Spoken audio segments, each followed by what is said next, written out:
tout petit, je suis baigné dans le poisson. C'est mon grand-père qui a créé l'entreprise en 83, qui a été repris par mon père. Ils étaient associés tous les deux avec mon père. Et moi, j'ai repris maintenant en 2020, il y a 3 ans. Mais c'est une histoire de famille depuis 3 générations. C'est un métier passion que j'ai toujours voulu faire depuis tout jeune. Dès que je n'allais pas à l'école, j'allais à la pisciculture sur les pêches d'étang. Les étangs, en fait, ça a été créé au XIIe siècle. C'est les moines qui sont arrivés, ils ont vu que c'était que des marécages. Alors ils ont commencé à construire des digues pour faire des retenues d'eau.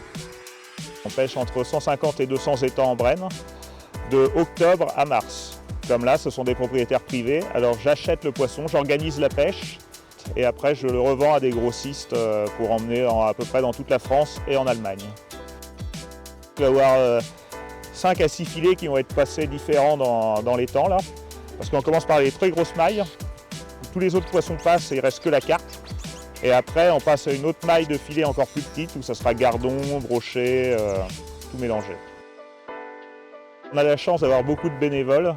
Ce sont souvent des agriculteurs. Donc à cette époque, au mois de novembre, ils sont un peu plus calmes dans leur métier.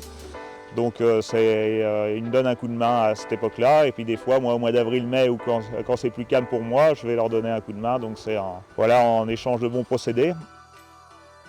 Alors les carpes, après d'être chargées dans les camions, ici partent dans un atelier de transformation.